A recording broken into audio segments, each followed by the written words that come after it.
Oke. Ada yang namanya, sekali lagi, ada yang namanya di paling bawah piramida keuangan ini, ada yang namanya cash flow atau alur kas. Kemudian kredit itu biasanya maksudnya cicilan ya, cicilan gitu ya, atau tanggungan dan dana darurat.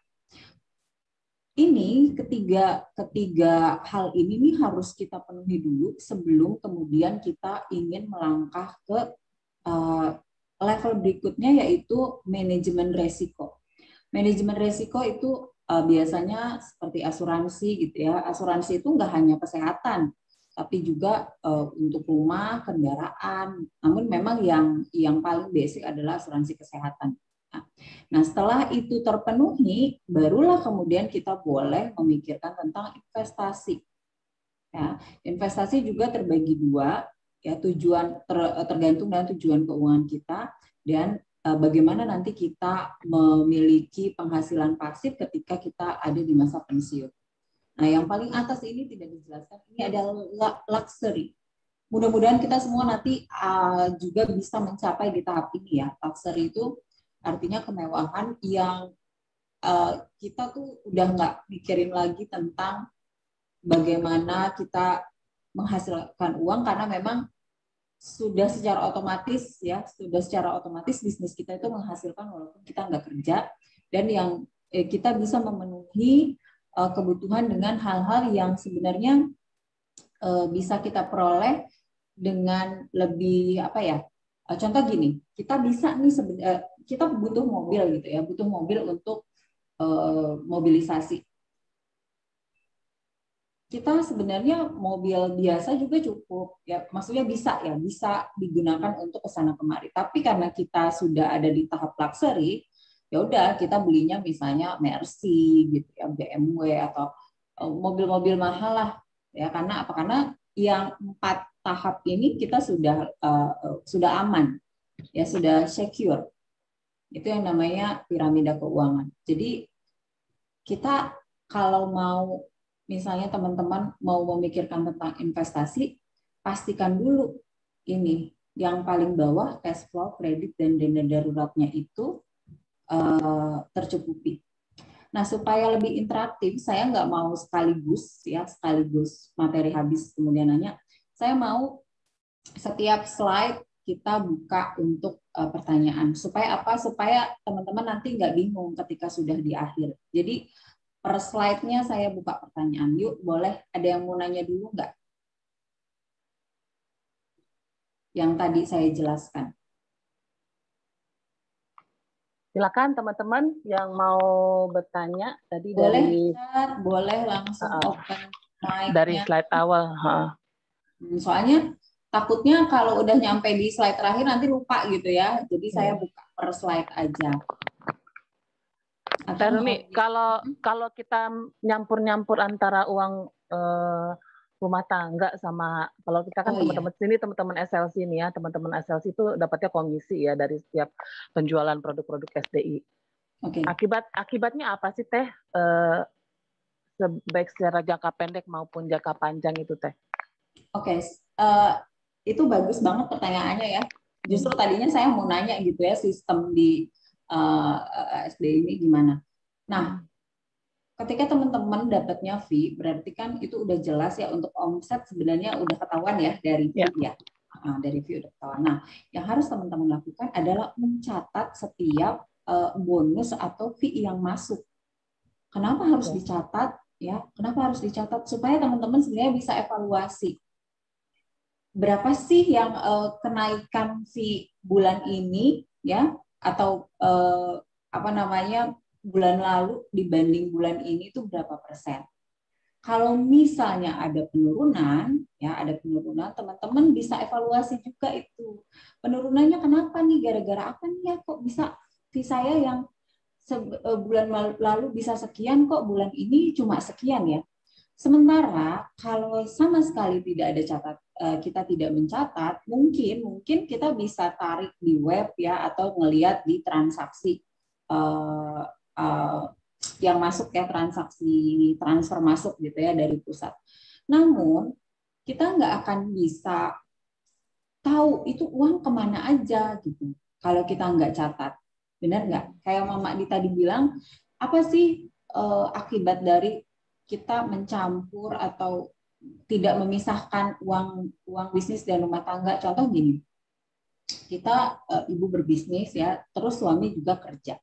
Jadi suami juga ngasih gaji gitu ya, ngasih gajinya ke kita untuk rumah tangga. Tapi karena mungkin banyak kebutuhan yang dari suami ini setiap bulan nggak pernah mencukupi, akhirnya kita gunakanlah fee kita yang didapat dari bisnis. Itu nggak salah ya, memang karena kita berbisnis itu memang untuk memenuhi kebutuhan rumah tangga. Yang salah adalah ketika kita tidak tahu sebenarnya berapa besar sih kebutuhan kita setiap bulan gitu.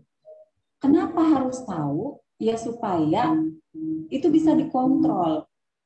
Gini, ada nggak yang tahu teman-teman itu setiap bulan itu ngeluarin uang berapa atau biaya berapa setiap bulan?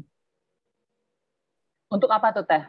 Untuk iklan? Untuk kebutuhan apa? Harian. Kebutuhan harian. Aku nyatet. Ya. Oke, ada yang malu nyebutnya. Ya, yang penting kan Mama Di tahu ya, karena Mama Di nyatet. Aku pengen tahu yang nggak pernah nyatet nih, yang nggak pernah nyatet. Apa maksudnya kita di sini belajar ya, maksudnya belajar untuk kenapa sih gitu, kok Mama Di sampai ngundang saya untuk ngasih untuk sharing tentang kelola keuangan. Alah, mending juga uangnya banyak gitu. Biasanya gitu ya. Aduh, apa yang mau diatur sih kalau nggak ada uangnya kan gitu. Mindsetnya diperbaiki dulu. Berapapun uangnya, itu sebenarnya cukup kalau kita atur dengan baik. Cukup untuk biaya hidup, ya. Tapi berapapun uang kita itu nggak akan cukup kalau untuk memenuhi gaya hidup. Beda ya, biaya hidup dengan gaya hidup itu beda. Nah, kenapa kita perlu tahu berapa pengeluaran kita per bulan supaya bisa kita atur, kita bisa susun budgeting atau susun anggaran setiap bulan supaya biaya yang kita keluarkan itu benar-benar efektif gitu. Nah, coba di chat ini kayaknya ada yang kadang nyatet, kadang enggak. Oke, nyatet tapi enggak konsisten. Nyatet tapi suka lupa juga. Kalau lupa, maksudnya lupa apa nih? Kalau udah konsisten nyatet, lupa kan kita tinggal lihat catatan ya. Ya, yang penting ada catatannya. Saya nggak mengharuskan teman-teman hafal berapa biaya pengeluaran, tapi yang yang dianjurkan adalah mencatat setiap pemasukan dan pengeluaran. Oke, nyatat di aplikasi catatan keuangan. Oke, pengen bisa budgeting, good. Gini, sebenarnya nyatat di mana aja boleh, nggak masalah ya. Cuma kadang-kadang kita tuh suka agak ribet kalau misalnya membaca laporan dari aplikasi. Ini mah saya aja mungkin ya yang gaptek. Tapi kalau saya pribadi, saya lebih suka mencatat sendiri karena nantinya dengan mencatat itu biasanya saya lebih ingat. Kalau biasanya gitu ya, kalau saya mencatat itu biasanya saya lebih mudah ingat daripada kalau saya hanya membaca. Ini kalau ini ada hubungannya dengan karena dulu Teh Runi kerja di bank nggak sih Teh? Oh, sebenarnya atau gini. Nggak juga. Justru aku malu mah. Justru aku nyadarnya gitu. Gitu. Jadi waktu berhenti dari bank kan aku kan 12 tahun ya di bank. 12 tahun itu ngurusin pencatatannya orang. 12 tahun itu pencatatan sendiri enggak? Betul, bahwa satu rupiah itu kalau hilang kita setengah mati harus dapat, nggak boleh, nggak bisa tutup buku kalau ada selisih 1 rupiah. Harus balance ya. Nggak bisa pulang, istilahnya aku nggak bisa pulang kalau masih ada selisih biar cuma 1 rupiah, gitu. Karena sistem nggak bisa di close kalau nggak balance gitu ya. Nah, sementara setelah resign, kemudian sempat setahun nganggur ya, artinya sempat setahun saya nggak ada kegiatan apa-apa. Kemudian ketika mulai berbisnis online 2016 dan saya ikut private sama Teh Indari, saya langsung ditanya, kamu punya pencatatan keuangan nggak? Saya bilang, kan ada di buku rekening gitu ya. Terus bukan, kata Teh Indari, ini yang pencatatan pengeluaran dan pemasukan setiap hari. Saya itu langsung, enggak Teh, gimana sih katanya? Kamu kerja di bank tapi nggak punya pencatatan tuh gimana? Di situ saya baru sadar, ya itu tadi saya baru sadar bahwa 12 tahun saya ngurusin uangnya orang ya, mati-matian menjaga supaya tidak ada selisih, tapi pencatatan keuangan saya sendiri hancur gitu ya. Nggak punya, bukan nggak punya gitu ya. Yang ada cuma di buku rekening aja, padahal di buku rekening itu sangat tidak bisa menggambarkan keuangan kita. Karena apa? Karena tidak seluruh uang kita masuk ke rekening. Kita belum terlalu digital ya, nggak seperti di luar negeri yang sangat sedikit sekali peredaran uang tunai, uang cashless tunainya. Ya? Jadi cashless ya rata-rata. Mereka udah cashless ya, kita kan masih banyak uang tunai. Terbukti apa? Di bank waktu itu saya setiap hari tuh hampir nerima uang tunai itu bisa 2M. Itu satu teller. Ya, kadang 8M gitu. Itu kan capek nyortirnya. Jadi kadang gini, ada orang, apalagi kita kan kota kecil ya di Nabire, orang narik uang 500 juta untuk beli emas, kan di sini transaksi emas ya. Nggak lama kucuk-kucuk orang nyetor uang yang sama loh Mama, di uang yang sama yang baru serinya ya, serinya dari ya, serinya kelihatan ya. Bannya kan bannya. Mandiri. Okay. Dan Bank Mandiri dulu di saya itu di Nabire itu waktu saya kerja baru satu, belum ada cabang lain gitu ya, cabang besar pusatnya di situ. Bayangin kita habis ngitung 500 juta untuk ngasih ke orang, kalau ngasih kan harus dihitung dulu dong supaya orang itu tahu. Dan ketika kita terima, walaupun baru 1 menit keluar, ketika dia masuk, nggak mungkin kita cuma, oh iya ini yang tadi, nggak mungkin kita langsung masuk, pasti kita hitung ulang. Siapa yang mau tanggung kalau di antara ikatan-ikatannya ternyata udah berkurang 1 juta di setiap ikatan, gitu kan? Akhirnya kita itu kerjaan kita banyak di situ, ya, dan sangat rentan. Nah, sorry, agak melebar ya. Jadi balik lagi, kenapa? Kemudian saya sadar gitu bahwa oh iya saya sendiri nggak punya pencatatan keuangan gitu, dan ternyata ketika ditanya kamu omsetnya berapa? Nggak tahu. Nggak tahu tuh berapa. Saya cuma ingat saya pernah belanja sendiri. Nggak bisa begitu katanya, nggak bisa, kita hanya ingat-ingat, harus dicatat. Sama dengan pengeluaran keuangan. Gini, pernah nggak teman-teman ini menghitung misalnya biaya listrik bulan ini, kemudian bulan lalu, ya dengan bulan depannya itu kira-kira pernah berubah nggak? Gitu. Kalau berubah, kira-kira tahu nggak perubahannya karena apa? Misal lebih tinggi bulan ini. Atau bisa jadi kita nggak ingat karena kita nggak pernah nyatet bulan kemarin berapa ya kita ngisi listrik. Gitu ya, atau tanggal berapa ya kita ngisi. Itu misalnya kita sekali ngisi misal 500.000, itu berapa hari ya kira-kira. Kemudian jika bulan depannya kemudian ternyata 500.000 cuma yang tadinya sebulan kemudian ternyata cuma 3 minggu, itu kita bisa tahu nggak kira-kira kalau nggak mencatat. Gitu. Sama dengan belanja dapur. Misal untuk bulan kemarin ternyata kita tuh belanja dapur total sebulan 3 juta, taruhlah 3 juta. Nah, ketika bulan ini ya kita sebenarnya punya bonus masuk nih, ya. Fee ada, ternyata ada bonus tahunan masuk. Tapi kok pas akhir bulan kok nggak ada sisanya ya? Padahal harusnya kita masih punya selisih dari bonus tersebut. Misalnya pemasukan kita bulan lalu dengan bulan ini sama, tapi bulan ini kita ada bonus lagi di luar pemasukan bulanan. Tapi ternyata pas akhir bulan nggak ada sisanya. Kita bisa tahu nggak itu kemana kalau nggak dicatat. Gitu. Dan kenapa perlu bikin budgeting, ya bikin apa namanya anggaran? Kalau kita nggak bikin anggaran, kita nggak bisa ngerem. Saya kasih contoh, teman-teman bikin anggaran belanja untuk dapur karena sudah mencatat nih, karena setiap hari sudah mencatat, jadi kita tahu oh 2 bulan lalu belanja dapur kita itu 3 juta. Bulan kemarin belanja dapur kita itu 3.500.000 karena ada acara misalnya. Kita tahu nih ada lebih belanja bulan lalu karena ada acara. Jadi kita tahu ada selisih lebih tinggi. Nah, Kalau bulan ini nggak ada acara, harusnya atau bulan depan kita nggak merencanakan acara apapun, harusnya budgeting kita balik lagi 3 juta ya. Tetap 3 juta. Nah, kalau kita nggak mencatat, kita tahu nggak sebenarnya kita ngeluarin berapa sih untuk belanja dapur? Dan sebenarnya kalau misalnya kita menggunakan anggaran belanja budgeting, ketika tanggal 20, misalnya kita 3 juta nih, berarti kita belanja misalnya taruhlah per 10 hari ya. Saya kasih contoh supaya mudah aja nih. Per 10 hari. Oke, saya itu sudah belum dicoboknya? Iya. Misalnya per anggaran belanja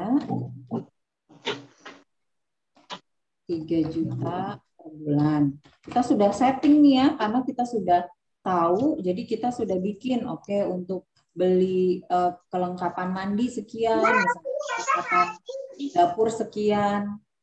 Nah, kemudian, jadi anggaplah kita belanja hari.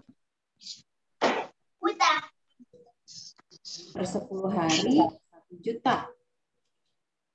Nah, ketika sudah tanggal 20 misalnya, pada tanggal 20, ternyata uang belanja kita kok cuma sisanya 750.000. Nah, kalau kita tidak punya anggaran, ini bisa-bisa bablas nih. Ya. Kita akan mengeluarkan uang lebih banyak. Nah, sementara kalau kita sudah punya anggaran, kita akan tahu kenapa cuma 750.000. Oh, ternyata ada kebutuhan mendadak yang nggak bisa kita kita hindari ya, sehingga harus mengeluarkan ekstra 250.000. Nah, kemudian apa yang harus kita lakukan supaya anggaran kita itu tetap nggak melebihi yang sudah kita buat? Ya udah, kita cukupkan 750.000 ini untuk 10 hari. Misal kita hilangkan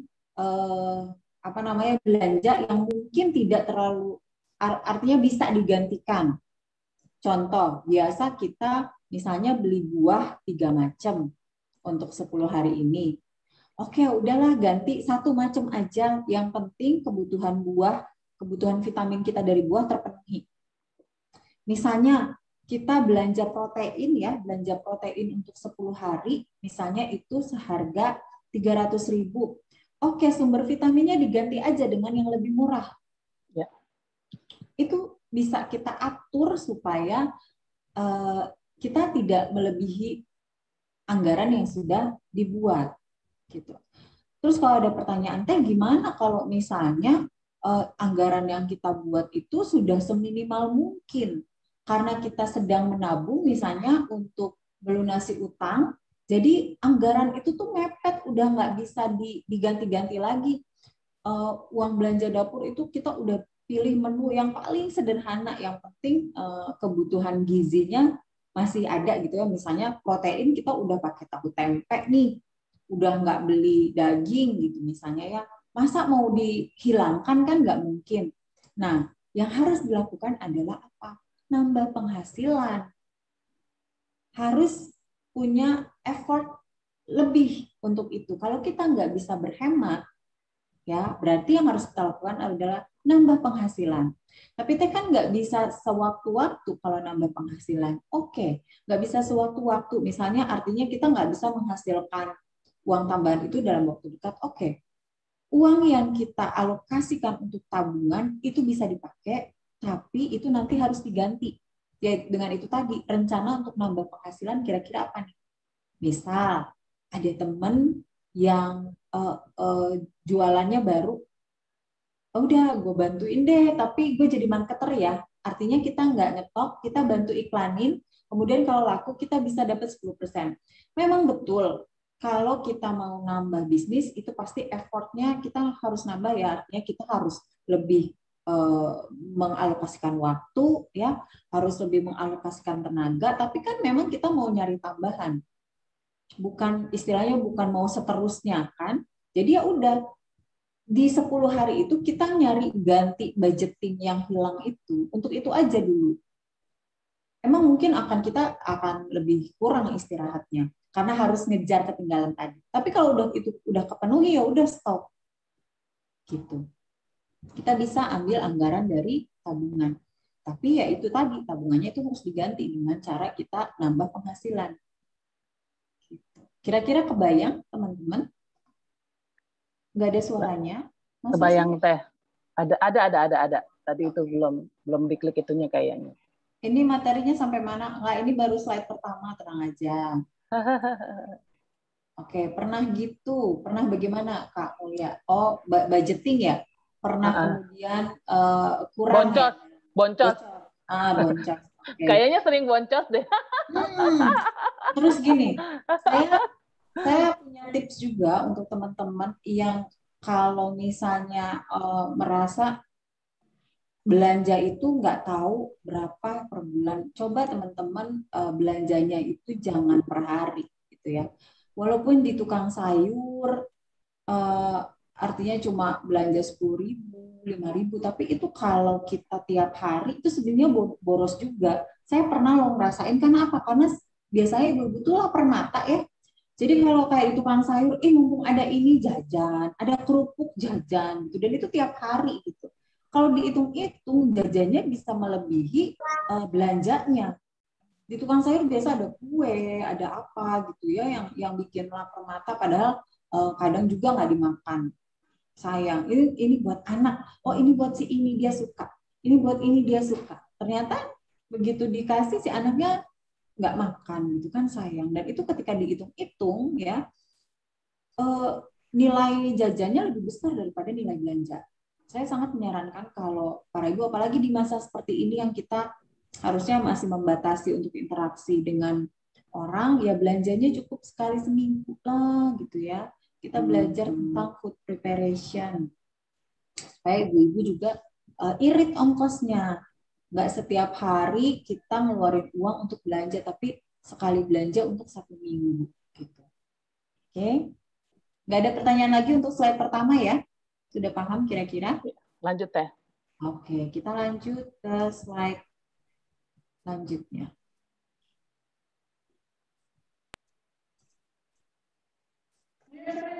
Oke, piramida keuangan yang tadi kita pelajari ya merupakan petunjuk dalam perencanaan keuangan setiap individu, mulai dari bawah yang tadi basic ya, ada cash flow, ada cicilan dan kemudian dana darurat, ada tengah growth itu kita udah punya asuransi gitu ya, kemudian udah punya investasi penabung, hingga ke atas itu luxury yang tadi saya bilang kemewahan. Nah, kita ada 3 ya tahapan finansial yang tadi kita pelajari, yaitu basic needs, growth needs, dan luxury needs. Berharap sih kita semua bisa ada di tahap ketiga. Amin, secepatnya ya, amin. Tapi teman-teman, memang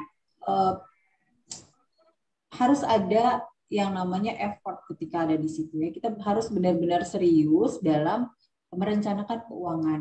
Kadang saya tuh suka sedih kalau ada yang bilang, namanya rezeki mah gitu ya, udah rezeki kita kan udah diatur. Ya betul, rezeki sudah diatur. Nah justru karena sudah diatur, kita juga harus atur semaksimal mungkin agar setiap rezeki yang kita dapat itu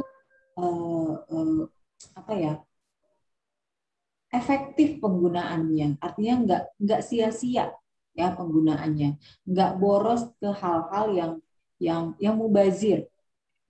Oke, dan salah satu cara untuk mengetahuinya adalah yaitu dengan mencatat setiap pemasukan dan pengeluaran.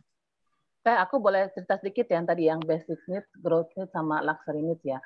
Jadi jadi ini perjalanan aku sebagai Teh. Dulu awal-awal aku bergabung menjadi SLC itu tahun September 2014 itu awalnya itu hanya pengen dapat komisi 600.000 itu penjualan satu produk Mute Muhammad Ladanku buat membayar cicilan. Jadi aku ngambil cicilan bukunya itu 300.000 tiap bulannya. Jadi berharap dengan gitu nggak kepake uang belanja, karena memang saat itu di masa penghasilan kami pas-pasan ya, masih modal yang gali lubang tutup lubang lah. Tapi terus benar ketika kata Teh Huni ya, kemudian ketika kita seriusin, kita fokusin dan kita nge-budgeting, tahu kebutuhan kita itu, naikin level gitu. Dari yang targetnya tadi cuma dapat 600.000, kemudian aku naikin target untuk bisa dapat komisi itu 2-3 juta tiap bulannya. Itu berharap masih tetap memenuhi untuk basic need yang biar nggak gali lubang tutup lubang gitu Teh. Kemudian ketika udah di level 2-3 juta itu aku bisa usahakan dari closingan produk-produknya SDI, naikin lagi, aku pengen growth need, aku tambahin kebutuhan aku di dalam rumah tangga aku buat nambah-nambah hal-hal yang di luar kebutuhan pokok, berarti aku targetin lagi tuh komisinya aku targetin lagi, harus naik lagi komisinya. Ketika luxury ini juga gitu, jadi aku ngerasa banget ketika kita buat perencanaan keuangan planning. Itu gitu ya, planning itu membuat diri kita juga bertumbuh dengan bikin budgeting aja tuh bikin kita bertumbuh gitu. Iya. Gitu loh. Jadi karena kenapa kita tuh ya sebenarnya dikaruniai akal sama betul. Allah tuh benar-benar yang memang kan Allah sendiri bilang manusia itu nanti nggak akan merasa puas, ya nggak akan merasa puas. Nah sebenarnya itu bukan berarti bukan selalu berarti negatif kalau menurut aku, ya. Perasaan nggak pernah puas itu sangat bisa kita manfaatkan menjadi sesuatu yang positif. Seperti tadi Mama dicerita, kalau Mama di waktu itu merasa puas hanya dengan 600.000 karena sudah bisa bayar cicilan, Mama di nggak akan maju, benar nggak? Berarti rasa tidak puas itu sebenarnya bagus, memang Allah menciptakan itu untuk kita supaya terus bertumbuh. Nggak hanya sebenarnya rasa tidak pernah merasa puas itu juga bukan hanya melulu materi. Dalam kerohanian pun bisa kan. Misal kita bertekad nih sekarang sholat tepat waktu gitu ya. Nah kemudian kita sudah bisa nih misalnya 40 hari sudah bisa sholat di awal waktu tepat waktu. Nah kalau kita tidak punya rasa artinya kita puas dengan segitu aja, nggak akan bertambah dong ibadah kita, ya. Karena merasa tidak puas, oke, sekarang sudah bisa sholat tepat waktu, mau nambah sunnahnya, tanya, gitu, ya. Sama seperti tadi Mama dicerita, oke, aku mau kasih ini lagi, gambaran lagi, gimana sih mencapai apa yang tadi Mama dibilang. Untuk... Dari segi uang aja ya Teh, itu kan sebenarnya keinginan kita makin tinggi, tapi ya, di lain sisi dari segi tadi karena Teh ngomong Ruhia, itu karena penghasilan kita makin tinggi, otomatis zakat, infak, sedekah kita itu makin tinggi. Aku tuh ngedrive banget dari situ gitu. Jadi keinginan duniawi itu beriringan sebenarnya dengan bagaimana kita meningkatkan ibadah kita kepada Allah gitu. Nggak membuatnya kemudian menjadi dua sisi yang berbeda ya, timpang gitu. Benar, karena gini ya, saya sendiri waktu itu beberapa kali ya dengar begini, ketika kita mau menargetkan pengen penghasilan sekian, keluarin dulu sedekah nih, benar nggak? Mama dia pernah ini nggak gitu ya? Iya. Jadi kalau misalnya kita pengen penghasilan kita 10 juta ya. Dibalik dulu nih, ya Allah aku pengen bisa sedekah minimal 1 juta gitu. Anggaplah kita setiap sedekah 10% gitu ya, anggaplah kita 10%. Kita membiasakan 10% dari penghasilan misalnya, padahal kewajiban sih memang cuma 2,5% ya. Tapi misal karena kita pengen gitu ya, pengen lebih baik, oke. Ya Allah, berdoanya jangan minta penghasilan sekian, tapi minta, ya Allah aku pengen dong bisa sedekah setiap minggu 1 juta. Otomatis ketika kita dikabulkan, kebayang dong kita kalau dengan entengnya kita sedekah 1 juta, berarti penghasilan kita pasti jauh lebih besar dari itu. Gitu. Nah, saya mau ajarkan teman-teman bagaimana caranya kita membuat target seperti yang tadi Mama dilakukan. Ya, gini, misal nih, kita pengen penghasilan 5 juta fee dari bisnis, ya, 5 juta per bulan misalnya. Nah, yang harus teman-teman lakukan adalah breakdown targetnya. tadi sebenarnya Mama Di udah ngasih tahu nih breakdown targetnya. 5 juta itu fee dari berapa produk yang bisa dijual. Misal 5 juta itu adalah dari total omset, misal ya, ini kan saya ini aja apa namanya perkiraan. Berapa Mak supaya itu kalau bisa 5 juta itu kalau di SDI ya. Jadi poinnya itu 5 SU. 5 SU itu sebentar 2 juta 8 kali 5 8 kali 40 juta, omset 40 juta. Oke. Omset 40 juta. Nah, 40 juta ini kalau kita lihat angka atau dengar angka 40 juta, buset, gede banget gitu ya. Iya, kalau misalnya harus langsung menjual langsung 40 juta. Tapi coba kita bagi menjadi 40 juta dibagi 30 hari. Kita akan nemu angka yang lebih kecil lagi.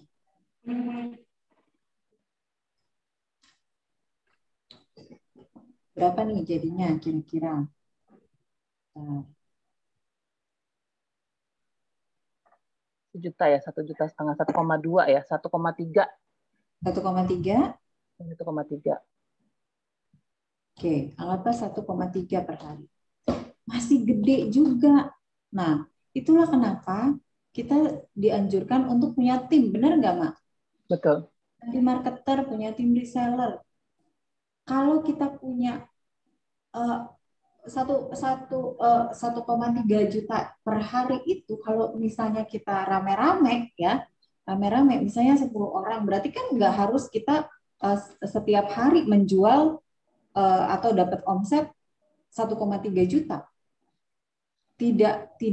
Tidak harus per hari, apalagi kalau misalnya kita punya 10 orang reseller, misalnya 10 orang marketer. Akan menjadi sangat kecil angkanya dan sangat bisa lebih termotivasi untuk kita bisa capai. Ya, ini sebenarnya berlaku di target apapun. Ya, breakdown targetnya menjadi target harian. Oke. Jadi akan lebih mudah mencapainya dan akan lebih terbayang. Kalau misalnya kita cuma ngeliatin angka 40 juta, 40 juta. Kapan tercapainya? Belum apa-apa kita udah malas duluan. 40 juta orang, jangankan 40 juta orang sekarang ditawarin produk yang 1 juta aja pikir setengah mati, ini harus 40 juta. Ya, jangan melihat target besarnya, itu harus di breakdown. Kejar per hari. Kenapa? Supaya mudah evaluasinya. Misal, target per hari paling tidak 1 orang reseller atau 3 orang reseller bisa closing produk misalnya. Produk apapun itu yang bisa mencapai omset sekian, 1,3 itu kejar. Misal hari pertama tercapai tengahnya gitu. Kita masih punya 29 hari ke depan untuk evaluasi dan memperbaiki langkah. Daripada kita cuma stuck di angka 40 juta. Ayo siapa nih yang bisa closing 40 juta ya? 1 orang suruh closing 1 hari 40 juta ya mabok. Ya, sementara kalau kita bagi menjadi target per hari, itu akan lebih mudah dan akan lebih kita bisa lebih evaluasi. Misalnya hari ini cuma tercapai setengah. Oke, berarti kita hari ini kenapa cuma capai setengah? Oh, customer yang kita hubungi cuma 5 orang. Kalau mau dapat double, ya, mau naikkan 50%, berarti kita kalikan jumlah customer yang kita hubungi, misalnya gitu. Kalikan berapa kali kita follow up. Misalnya, kita karena ini cuma follow up 3 orang, oh berarti besok harus 6 orang. Kalau mau angka tercapai. Gitu. Emang pasti teh akan bisa tercapai seperti itu? Ya namanya ikhtiar, ya harus dimaksimalkan dulu. Karena saya yakin ya, saya dari dulu selalu yakin apa yang kita usahakan itulah apa yang kita akan dapatkan. Mungkin tidak langsung pada saat ini. Bisa jadi ikhtiar-ikhtiar yang kita usahakan bulan ini, bulan depan, yang kelihatannya tidak ada hasil, Allah akan kasih pada bulan ketiga langsung berat gitu. Dan itu banyak kejadian kayak gitu. Makanya ada istilah hasil itu tidak mengkhianati, usaha itu tidak mengkhianati hasil. Karena memang banyak sekali yang merasakan seperti itu. Mungkin tidak dirasakan langsung hasilnya, tapi kita menabung hasil. Jadi ikhtiarnya dulu dimaksimalkan. Jangan kemudian kita nagih hasilnya dulu, tapi ikhtiar untuk ke situ, perhitungannya kita udah mantap nih. Jadi kita kalau dibilang memantaskan diri, itu ya Mak ya. Kita memantaskan diri dulu untuk menerima fee segitu. Masa iya kita mau nerima fee gede tapi pengen rebahan aja seharian? Kan nggak pantas. Kita nggak menjadi orang yang pantas menerima fee sebesar itu kalau kita nggak ada usahanya. Jadi pantaskan dulu diri kita untuk menerima fee sebesar itu sebelum kemudian benar-benar Oke. Ya, dari Kak Novi, kebayang Teh udah pakai budgeting tapi nggak konsisten catatan. Teh Runi biasanya nyatet tiap kapan, setiap malam Kak. Malam biasanya saya nggak keburu ya, karena kalau malam saya tuh lebih prefer untuk beresin dapur supaya pagi-pagi saya bangun saya siap kerja. Jadi kalau saya gitu. Tapi teman-teman itu bebas, silakan kapan aja mau malamnya. Jadi istilahnya masih ingat transaksi yang hari ini. Tapi kalau saya besok pagi pertama kali duduk di meja kerja, yang pertama saya tentu itu ya ini. Buku pencatatan keuangan yang pertama kali ada di meja, itu dulu saya update. Kemarin keluar berapa, masuk berapa. Jadi setiap pagi sebelum mulai kerja, baru saya ngerjain yang lain. Gitu. Tapi kalau teman-teman misalnya, aduh Teh saya bisanya malam, nggak apa-apa. Justru malam kan berarti masih transaksi hari itu ya. Asal jangan lewat Teh Roni, ini putus-putus ya. Gimana Mak?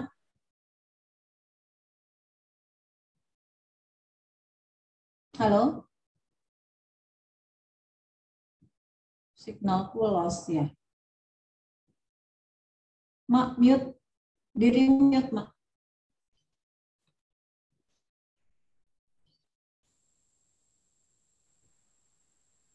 Gimana, Mak? Gini, kalau misalnya gini, aku kan juga bukan tipe orang yang tadi ya, misalnya bisa detail banget mencatat setiap pengeluaran gitu sampai sedetil-detilnya, sampai jajan misalnya yang jajan 1.000-2.000 aja gitu tuh kayaknya capek banget nyatet kayak gitu. Nah kalau misalnya kita pakai sistem kayak amplop gitu, Teh bisa nggak Teh misalnya, oh ini amplop buat bayar uang sekolahnya anak-anak, ini amplop untuk bensin, ini amplop untuk jajan sebulan, ini amplop untuk memenuhi kebutuhan pokok jajan di supermarket misalnya stok sebulan berapa gitu. Kemudian ini buat makan beli sayur gitu ya, misalnya food prep selama seminggu gitu-gitu. Bisa nggak pakai gitu? Jadi kalau misalnya mau jajan yang harian, ya udah di amplop yang jajan harian itu misalnya kita budgetin 500.000 sebulan, ya ngambilnya dari amplop yang itu gitu. Jadi nggak perlu, maksudnya nggak perlu nyatat sampai every detail yang jajan 1.000-2.000 gitu dicatat gitu. Teh gimana Teh? Bisa banget. Kalau saya pribadi, saya nggak nyatat sampai detail gitu juga, Mak. Saya juga puyeng gitu ya, males banget nyatat perintilan. Saya hanya nyatat global. Jadi misal, jajan dan belanja dapur, misalnya food prep nih ya, food prep kan biasanya ke pasar itu sekalian belanja buat anak-anak juga. Jadi food prep untuk 1 minggu, misalnya rata-rata tuh habis 400-an kalau di sini. 430 misalnya. Kemudian jajan buat cemilan ya biasanya di supermarket itu berapa? Tinggal lihat ininya kan ya, struknya kan ya. Itu dicatat udah begitu. Memang enggak yang terus karena memang di sini tuh kan di rumahku tuh kan jauh banget ke warung ya, nggak bisa jalan kaki gitu. Jadi anak-anak nggak yang keluar sedikit-sedikit keluar jajan tuh enggak. Terus karena di sini tuh di komplek Kodim gitu ya, jadi jarang juga tukang jualan masuk. Masuk, oke. Aduh enak banget itu, kayaknya enak jajannya ini. Memang benar-benar harus nyediain di rumah gitu, karena kalau mau jajan harus keluar, harus pakai kendaraan, males gitu ya. Jadi ya udah nyediain di rumah. Jadi memang mendukung juga sih lingkungan ya, mendukung supaya nggak gampang jajan gitu. Cuma ya bisa kalau misalnya mau telepon tukang bakso misalnya gitu ya, kalau ada kalau ada acara gitu. Cuma ya itu aku juga nggak detail gitu, juga bisa pakai sistem amplop ya, ada pos-posnya. Ada juga yang pakai sistem dompet ya, dompet yang ada ininya sendiri gitu. Oh ini untuk harian segini. Jadi dompet itu biasanya ada 31 ini ya, 31 plastik. Jadi kita udah masukin untuk kebutuhan harian. Jadi misalnya sehari 200.000 udah itu. Pas-pasin udah itu, jangan lewat, karena memang setiap lembaran dompetnya itu cuma berisi 200.000. Kalau kita ngambil untuk ya besok hari, ya udah besok hari kita nanti akan berkurang belanjanya, itu juga bisa. Mana-mana yang kira-kira menurut teman-teman lebih nyaman. Karena kan kita beda ya cara kita kelola keuangan, pasti beda. Ada yang senangnya, oke, aku tuh lebih prefer langsung misalnya ada fee masuk, itu langsung diambil semua, taruh di pos-posnya gitu ya. Jadi nanti tinggal diambil aja. Ada yang prefer tetap di ATM, nanti dilihat kebutuhan minggu ini berapa, itu aja yang diambil. Ada yang gitu juga, bebas mana-mana. Yang penting intinya itu kita terkontrol pengeluaran dan maksudnya pengeluarannya kita kontrol gitu. Ya mana-mana aja yang teman-teman merasa nyaman silakan. Oke. Oke, kita lanjut ya berarti ya. Ada lagi yang mau nanya sebelum lanjut? Terus ini Teh, kayaknya kalau dibikin kayak gitu ya, mungkin dompet atau tadi di apa ada budgeting itu ya, kita bisa ternyata surprisingly punya sinking fund ya Teh, yang artinya dari sinking fund itu bisa memenuhi hasrat belanja kita. Benar. Aku malah lupa infokan. Boleh Teh.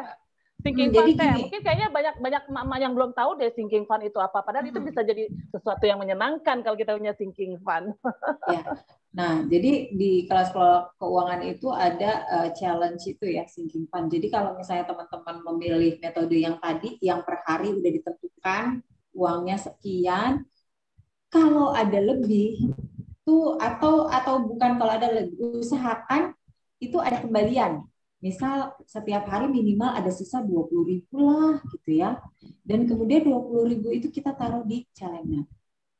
Kalau setiap hari kita lakukan, dalam sebulan kita bisa menyisihkan kurang lebih 600.000. Dan 600.000 itu sangat bisa kita taruh untuk cicilan dana darurat. Aduh, kalau udah ngomongin dana darurat nanti udah panjang lagi nih pembahasan. Ya, jadi ini aja sekilas aja ya. Jadi dana darurat itu penting sekali untuk apa? Pertama, kalau ada keadaan darurat, misalnya pandemi kemarin itu sebenarnya keadaan darurat. Waktu awal-awal pandemi, kenapa kita sampai kayak chaos ya, negara di kayak chaos, di mana-mana nimbun barang, itu karena kita tidak siap dengan yang namanya dana darurat. Negara-negara lain lebih kalem. Mereka kehilangan pekerjaan, kehilangan mata pencarian, itu lebih kalem. Kenapa? Dana daruratnya udah ada.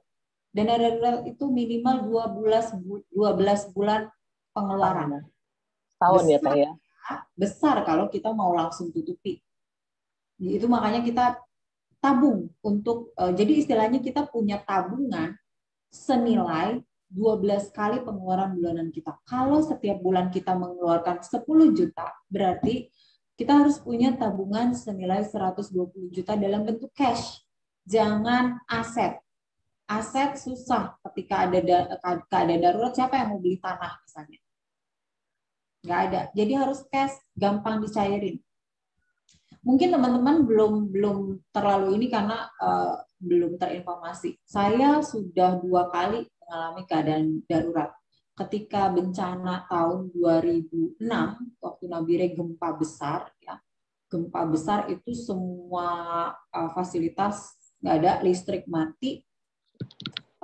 air juga ya. Cuma untungnya kan alhamdulillah kalau di Nabirma air nggak susah ya, air nggak susah. Nah, bank itu nggak ada yang bisa beroperasi. Nggak bisa narik jadinya ya Teh ya.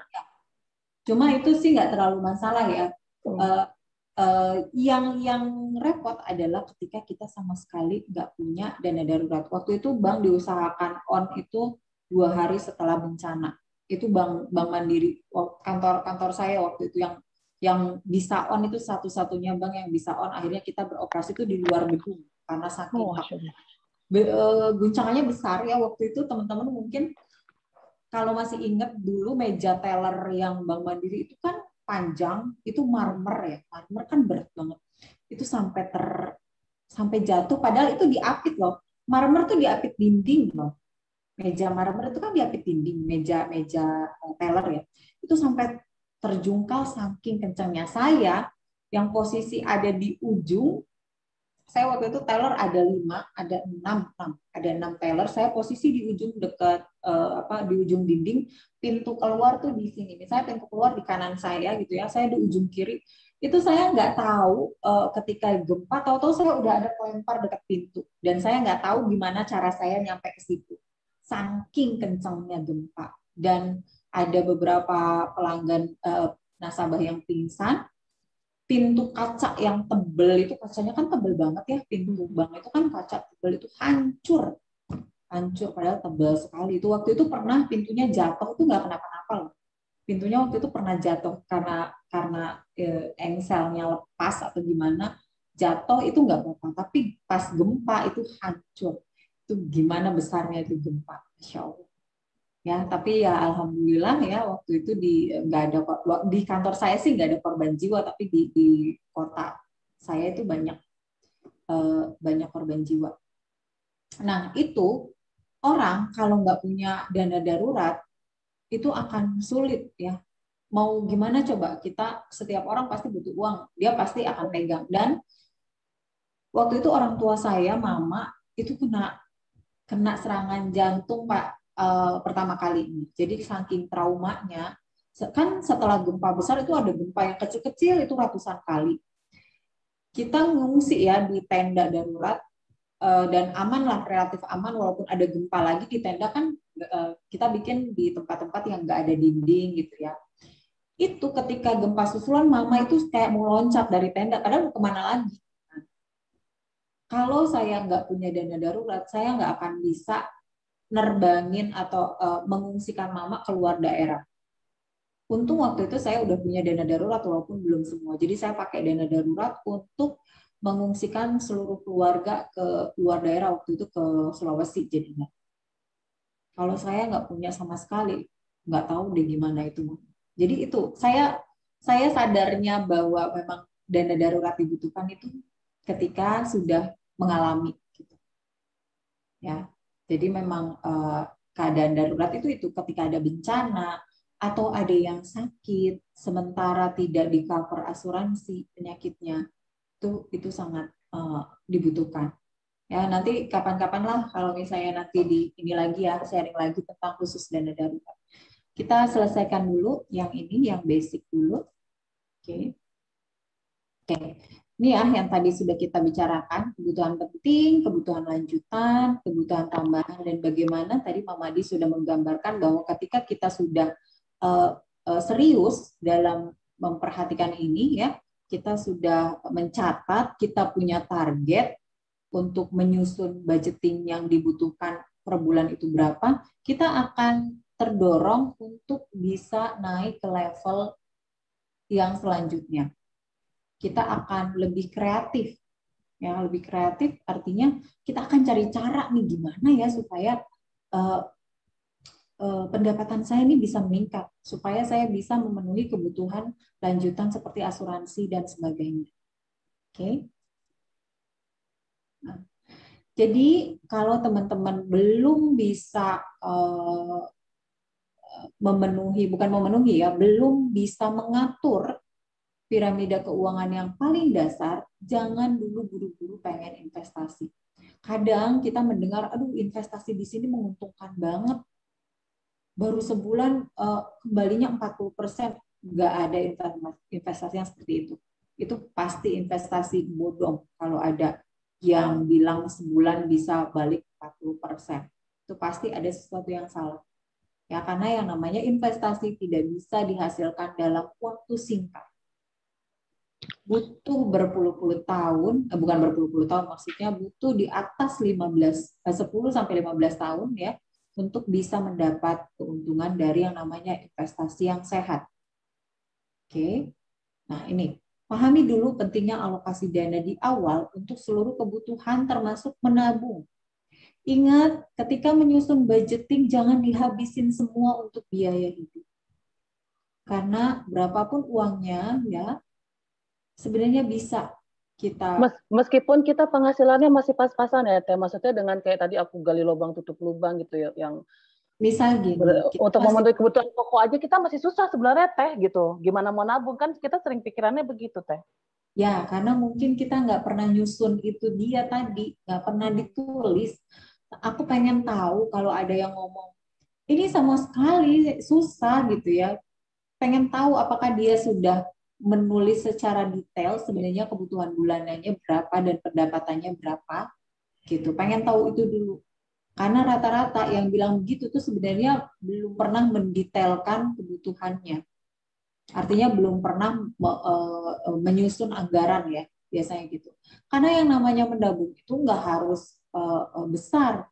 Pun ketika kita masih punya utang, contoh, kita masih harus mencicil hutang sebesar 300.000 setiap bulan. Cobalah sisihkan 100.000 aja untuk nabungnya. Pasti bisa. Hilangkanlah kebutuhan-kebutuhan lain, misal jajan, kurangi, bukan dihilangkan, kurangi. Ya, terus apa nih yang kira-kira bikin boros? Bolak-balik ke ATM atau bolak-balik ke pasar setiap hari. Coba itu tadi saya bilang diubah kebiasaannya. Oke, kemudian untuk listrik misalnya, oke, hemat listrik biasanya nyetrika nih setiap hari, saya gitu ya. Coba yang pakaian-pakaian yang rumah ya setelah kering itu langsung dilipat. Jadi nggak terlalu butuh setrika. Kalau saya nggak suka nyetrika ya. Jadinya saya nggak pernah nyetrika. Saya setiap pakaian kering yang udah kering itu langsung angkat, langsung lipat. Kecuali baju kerja ya. Tapi kan di rumah nggak ada yang kerja kantoran. Jadi ya nggak butuh setrikaan. Kalau anak-anak sekolah, triknya adalah cuci nggak diperas. Cuci langsung pakai hanger ya. Jadi dia airnya tuh kan turun ke bawah, itu bikin berat pakaian, jadinya rapi, nggak kusut ketika kering. Itu triknya. Dulu saya memperlakukan trik itu untuk seragam bank. Jadi seragam bank itu kan jas ya, jas. Sementara kalau setiap misalnya mau kan itu pakainya jas yang luarannya itu kan 2 kali sehari ganti. 2 hari, makanya 2 hari gitu ya. Jadi seminggu itu ada 3 jas yang berbeda. Nah, aku tuh suka males kalau nyetrika tuh suka ada bekas-bekas putih. Jadi aku browsing waktu itu cara supaya gitu lah, supaya nggak perlu setrika. Oh ternyata gitu. Jadi ketika dicuci nggak diperas.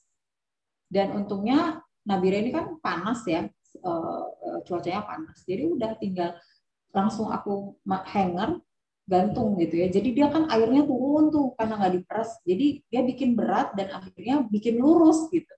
Jadi sama listrik aja gitu. Jadi itu sebenarnya banyak banget ya trik-trik untuk menghemat listrik. Misalnya kita nggak bisa nambah penghasilan, coba nggak bisa nambah penghasilan, coba penghematan. Mana kalau kita tulis, kita rincikan itu sangat bisa. Terus hemat listrik lagi apa? Colokan-colokan yang mungkin biasanya kita tinggal, artinya kayak kalau ngecas ya, kalau ngecas itu kan kita cuma cabut yang dari HP ke colokan, dari colokannya nggak dicabut. Itu sebenarnya mengkonsumsi listrik, TV, terus apalagi itu colokan HP yang banyak, TV, kipas angin, apapun itu ketika sudah tidak digunakan cabut colokan. Itu kalau kita lakukan teratur ya, konsisten, itu sangat bisa mengurangi. Kemudian penggunaan lampu, nggak usah nyala semua. ruangan yang memang diperlukan aja yang dinyalakan gitu. Kecuali luar ya, kalau luar iya kan nggak mungkin di luar kita gelap gitu. Jadi sebenarnya banyak hal-hal yang bisa kita lakukan untuk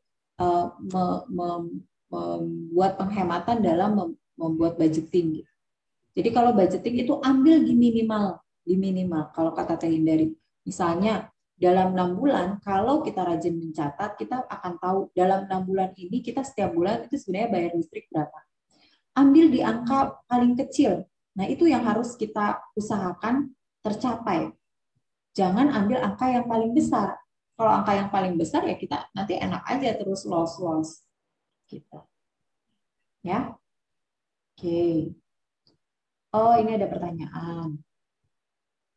Teh, gimana ya menyikapi suami yang nggak mau transparan masalah penghasilan kerjanya dengan dalih tidak mau merepotkan atau membuat pusing istri. Jadi yang dikasih ke istri cuma buat belanja bulanan dan kebutuhan anak-anak itu pun sifatnya all in one di luar kebutuhan yang penting. Yang harus dilakukan adalah biarkan suami yang mengelola keuangan. Oke?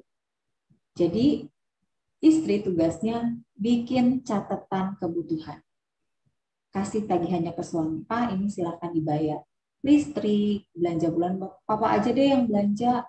Aku bingung soalnya nggak pegang duit.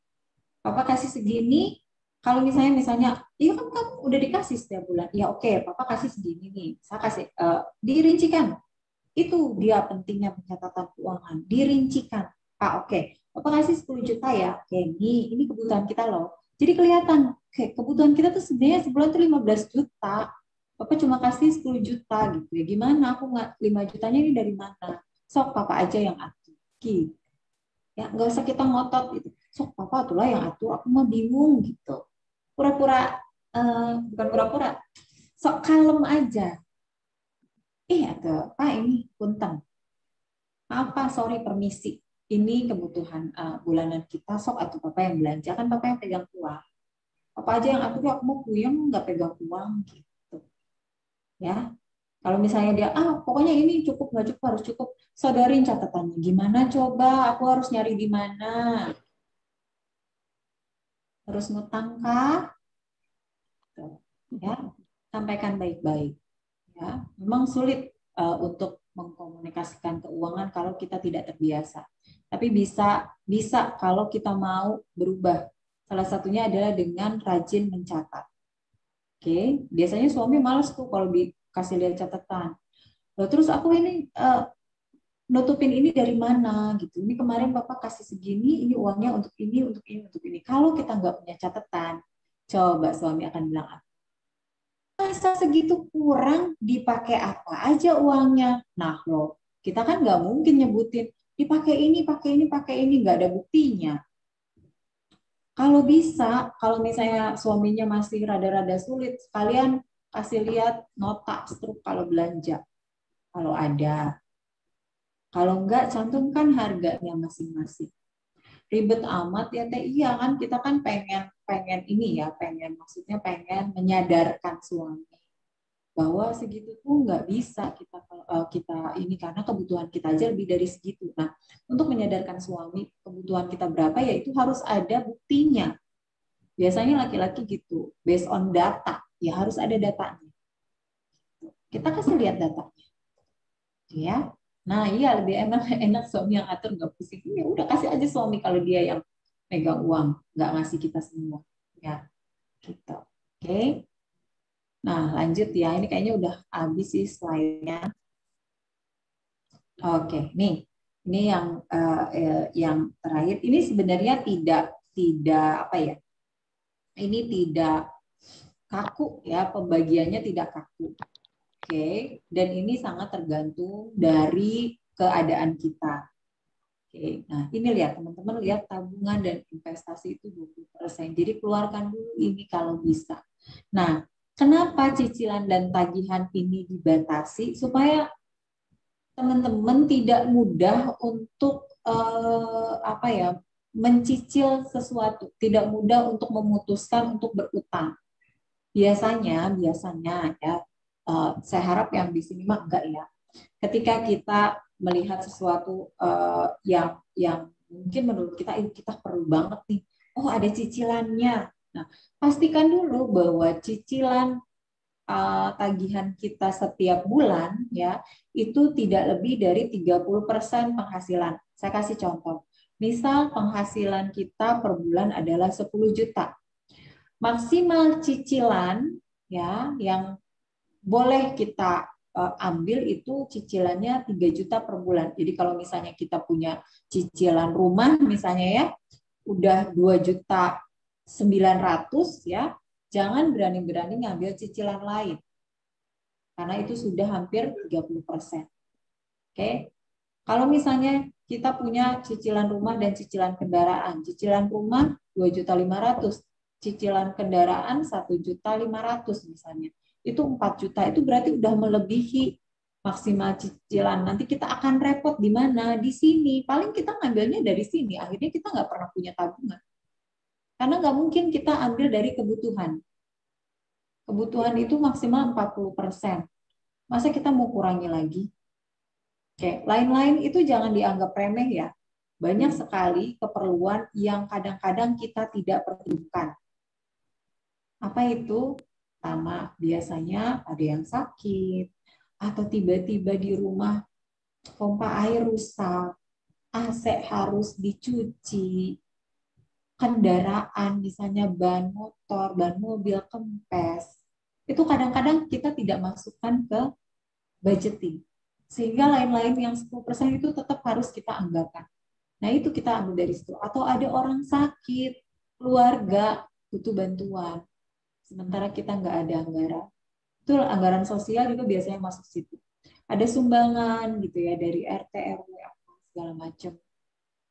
Kadang-kadang kita lupa untuk memasukkan itu ke budgeting. Sehingga yang lain-lain itu harus ada, harus kita sisihkan.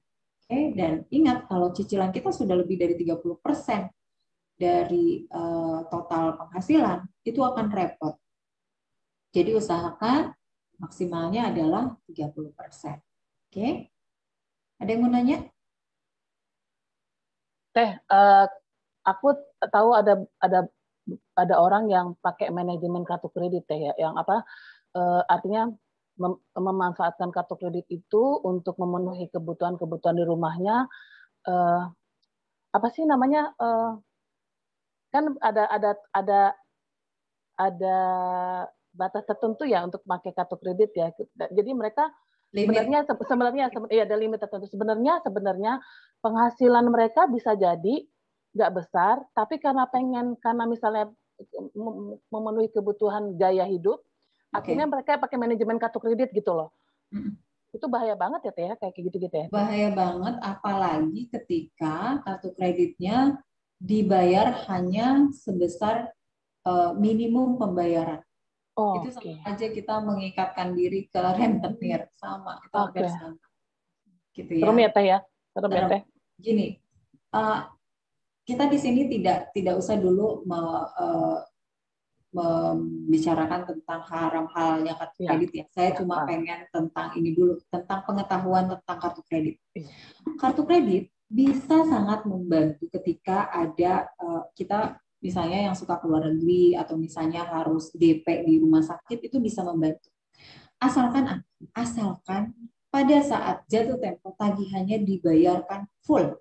Artinya sebenarnya kita punya uangnya, tapi mungkin pada saat itu uangnya belum keluar. Misal ada kejadian di mana kita harus DP rumah sakit misalnya senilai 10 juta. Sementara kita punya uang 10 juta akan keluar misalnya 5 hari lagi. Agak sulit kita minta pinjaman ke sana kemari. Kalau misalnya di kartu kredit ada, itu bisa kita jadikan DP gitu ya, bayar pakai kartu kredit. Asalkan jangan menganggap kartu kredit itu uang, ya itu adalah utang. Banyak orang yang menganggap membayar kartu kredit itu karena kita punya kelebihan uang. Artinya kita punya uang di bank sekian, jadi bisa kita pakai aja. Itu hanya sebenarnya plafon ya, artinya gini. Bank karena percaya sama kita, dia menyediakan dana untuk kita gunakan. Dan penagihannya biasanya tanggalnya sama. Mau kita pakai tanggal berapapun, tanggal penagihannya sama kalau kartu kredit gitu. Ya. Jadi ketika uang kita yang kita harapkan untuk keluar, itu buru-buru langsung setorkan aja, walaupun belum jatuh tempo. Karena kalau kita nggak langsung tutupi, biasanya kita akan lupa, ada uang cash nih 10 juta nih, asik nih, bisa beli HP baru nih kayaknya. Padahal kita lupa ada utang kita 10 juta di kartu kredit. Gitu. Jadi sebenarnya kartu kredit adalah bisa digunakan untuk emergency. Boleh, asal langsung dibayarkan full. Sementara sistem kartu kredit itu sangat membolehkan kita hanya membayar 10% dari tagihan. Jadi kalau misalnya kita pakai 10 juta, di tagihan selanjutnya kita boleh kok bayar cuma 1 juta, tapi jangan heran ketika tagihan selanjutnya datang, utang kita tuh tetap 10 juta. Paling berkurangnya cuma sedikit, jadi 9 juta 800 berapa gitu. Ya. Kartu kredit itu sangat membantu hanya dalam keadaan emergency dan kalau kita paham cara kartu kredit bekerja. Ya, tapi kalau misalnya kita hanya mengikuti tagihan minimumnya bisa bayar sekian, udah tagihan minimum aja, itu utang kita nggak akan berkurang. Ya. Oke. Oke, tabel. Tadi telah join, mau tanya gimana membuat catatan pengeluaran dan pemasukan. Oke, sebentar saya perlihatkan ya. Kayaknya ada di komputer saya sebentar. Oh, di sini. Jadi saya share screen.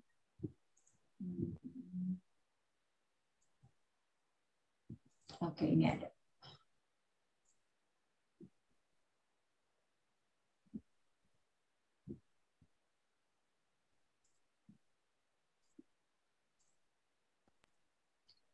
Nah, ini saya contoh pencatatan kas bisnis ya. Kelihatan teman-teman? Kayaknya persennya digedein deh Teh. Atau dibikin. Oh iya, sebentar. Di Excel-nya tuh digedein persennya biar kelihatan. Ini kayaknya. Adanya di mana, Mas? Kok di luar?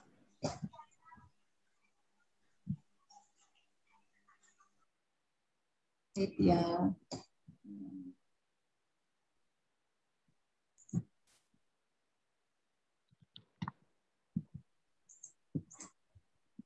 Nah, ini. Nah, gitu kelihatan, lebih kelihatan. Gini ya. Ya. Pencatatan rumah tangga. Ini tanggal, deskripsi transaksi. Misalnya sisa saldo bulan lalu, amazingnya kita masih punya 250.000 gitu ya, yang mana sangat jarang biasanya ya kalau kita tidak.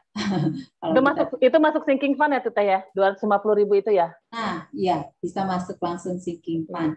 Kalau sudah masuk sinking fund, ini berarti dihilangkan aja. Sinking fund kita tidak hitung, ya sinking fund tidak dihitung. Ya kita memang pisahkan ya untuk misalnya dana darurat atau misalnya boleh kalau misalnya kita bikin sinking fund karena pengen jalan-jalan misalnya ya udah jangan dihitung di sini. Oke.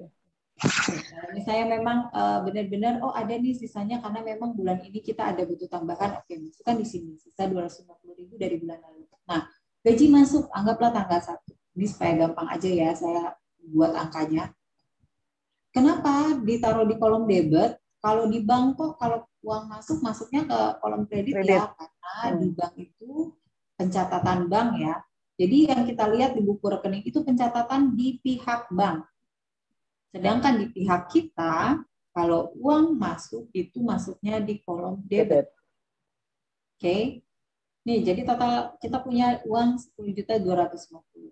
Nah, langsung dikeluarkan untuk belanja bulanan misalnya 3.500.000 sebulan. Ya. Biasanya tanggal 1 nih belanja bulanan. Oke, sisanya sekian. Nah, besoknya bayar tagihan nih, bayar tagihan listrik, tagihan air gitu ya. Ini langsung berkurang. Nah, kemudian tanggal 3 ya ternyata ada bonus nih. Kita bonus masuk dari bisnis. Oke, masuk lagi di kolom debit uang masuk sehingga bertambah lagi nih sisa saldonya. Oke. Nah, kemudian tanggal 4 karena kita sudah mempersiapkan tabungan untuk anak-anak, didebet dari rekening, misalnya tabungan pendidikan untuk anak-anak 1 juta keluar, sisa 6. Terus bayar arisan, kemudian kasih orang tua gitu. Nah, ini contoh aja ya. Jadi setiap ada pengeluaran catat sehingga kita tahu saldo kita berapa sih posisi hari ini gitu, dan masih berapa lama lagi sampai kemudian kita akan menerima gaji lagi gitu. Jadi ya kalau misalnya 5 juta nih sisanya, oke 5 juta di tanggal 4 saldo kita udah sisa 5 juta, berarti di 26 hari ke depan ya harus cukup nih, kira-kira apalagi yang di 26 hari itu akan keluar. Kalau kita nggak punya catatan ini, budgeting, kita nggak tahu nih 5 juta kira-kira cukup nggak ya.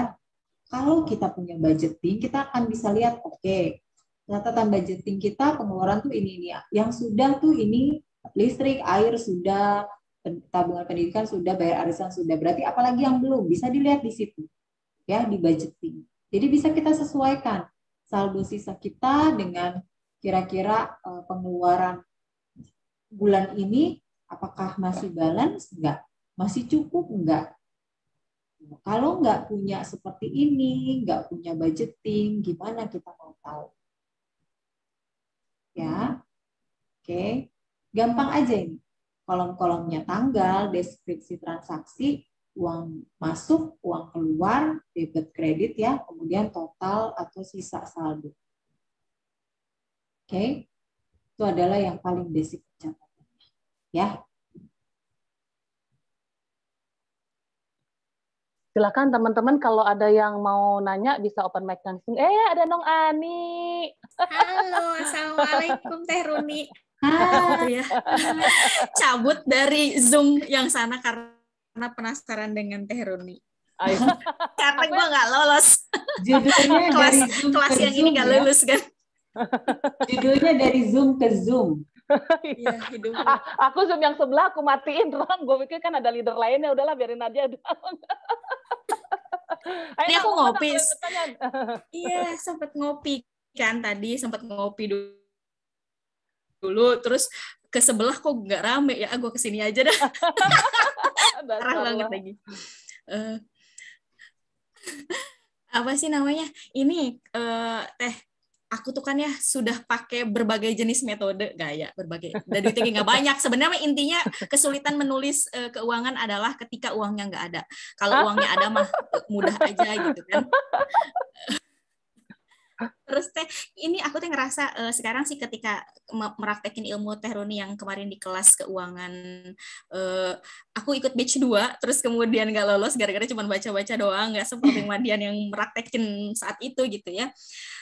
Ternyata memang lebih enjoy kita tuh nulis gitu. Aku lebih enjoynya dengan metode ini Teh. Bahasanya mungkin metode amplop ya, tapi sebenarnya itu bukan amplop. Jadi aku udah tulis di Excel. Misalnya ini uang jajan, uang bulanan 3.500.000, aku tarik semua duitnya, aku masukin ke buku-buku giro gitu, atau ke dompet giro aku masukin, terus ini buat ini, itu tuh lebih ngerem si Teh. Cuman yang kadang aku kurang di aku nih Teh, yang duit bisnis, kalau Mak Dian kan nabung di awal, metodenya Mak Dian tuh nabung di awal, jadi dia tuh udah pertengahan bulan tuh udah rewel, bahasanya mama udah rewel habis, banget. Duitnya udah habis. Ya, duitnya udah habis. Bener-bener habis. Iya, karena awalnya aku nggak paham ya, habis ya elah masa sih habis gitu kan. Ternyata memang beliau tuh dihabisin aja gitu, duit awal tuh dihabisin, zeng, terus jadi pakai duit seadanya. Nah, aku tuh ngikutin metode itu Teh Runi udah 2 bulan, tersiksa. Memang ini Teh, memang ini ya secara ini jadi rapi gitu ya. Aku tuh jadi bisa nabung gitu. Jadi kelihatan duitnya. Oh iya bisnis gue segini kelihatan. Tapi tuh ya udah biasanya akhir bulan aku masih bisa. Yuk jajan yuk. Nggak ada kan duitnya karena udah dialihin. Nah Teh, bakat jajan aku berkurang. Aku khawatir ketika bakat jajan berkurang, penghasilannya akan nurun gitu loh Teh. Ini gimana solusinya nih Teh nih? Sebenarnya sekarang gini kan, ketika kita mau mendapatkan sesuatu, memang kadang harus mengorbankan sesuatu, benar enggak? Tapi aku mau komen dulu kok, Nong Ani kayaknya seger banget gitu ya, mukanya fresh, terus kayak agak-agak tirus gitu sih. Jangan dipuji, GR. Oh, jangan dipuji ya? Ini kamera. Ini tuh kamera Teteh. Iya, aku Jadi ini suka sejahat loh, itu suka ngikutin kamera postingan Eke. yang apa namanya olahraga gitu ya. Nah, aku nanya nih sekarang, kira-kira effort untuk olahraga itu capek nggak? Sulit nggak pada awalnya? Iya sih, sulit banget Teh. Sulit ya, males gitu ya. Iyalah di 2 bulan pertama tuh udah kayak mau mati, bahasanya begitu. Nah. Tapi kemudian hasilnya bagaimana? Apa yang lumayan nanti ini agak kelihatan. Cie. Nah, kira-kira sama kan metode menabung juga seperti itu. Hal-hal yang ingin kita capai ya, yang butuh yang memang butuh pengorbanan. Pasti kita jalani dengan tidak enak. Tapi insya Allah nanti ketika kita sudah bisa melalui itu, ya sudah terbiasa, hasil yang dicapai pasti bisa kita nikmati. Karena sekarang coba aku nanya Teh Ani, kira-kira waktu dulu sebelum rutin olahraga dengan sekarang setelah rutin olahraga, apa yang dirasa? Ada perbedaan nggak di kesehatan, di stres, pengelolaan stres, di apa ya, biasanya hormon juga berpengaruh kalau udah sering olahraga. Kira-kira ada bedanya nggak? Ada banget sih Teh. Aku tuh sebenarnya sekarang kalau nggak olahraga sehari ya sakit badan. Iya, tapi ini tuh kalau udah masalah duit tuh aku ngerasain banget 2 bulan ini tuh jadi luar gitu. Bukan karena kan duitnya mah ada ya, tinggal tarik juga bisa gitu Teh. Cuman kayak ngerasa berdosa kalau aku ngambil itu gitu, kayaknya dosa banget gitu kan. Nah, itu tantangannya emang. Kita membuang suatu kesenangan ya. Kita mengorbankan satu kesenangan untuk kemudian kita kumpulkan kesenangan itu untuk nanti. Sebenarnya gitu aja. Simple sebenarnya pengelolaan keuangan itu. Kita pengen senang-senang sekarang ya, ketika mungkin badan kita masih fit, masih oke, masih kuat cari uang, atau ketika nanti ya mungkin kesehatan kita sudah kemampuan kita sudah menurun ya, artinya kita juga udah nggak terlalu ngoyo gitu ya. Apa kita nanti itu ketika justru kesehatan kita mungkin sudah nggak prima ya, usia kita sudah nggak muda lagi, apa kita mau menderita dan harus mengejar ketinggalan karena kita sudah senang-senang di awal, misalnya gitu? Enggak. Kan gitu. Tinggal milih aja mau senang-senang sekarang atau mau senang-senang nanti. Aku prefer kita lebih apa ya, mengeluarkan effort lah, mungkin lebih tersiksa, sedikit tersiksa pada saat kita justru masih kuat gitu. Ketimbang nanti ketika usia kita mungkin sudah nggak muda lagi. Kebayang nggak kalau kita misalnya udah tua nanti, tapi kita masih harus kerja seperti sekarang? Aku sih nggak kebayang. Capek guys. Masa dari tahun berapa sampai tahun berapa kerja dulu, ya? Kapan seneng-senengnya? Gitu. Nah itu juga dalam pengelolaan keuangan gitu. Emang kayaknya ya ampun, masa jajan aja kudu direm sih, menderita banget. Atau kadang ada juga yang ngomong gini ya, gini, punya duit nggak dinikmatin, nanti keburu lewat gitu ya. Ada ya yang seperti itu, ada. Nggak salah.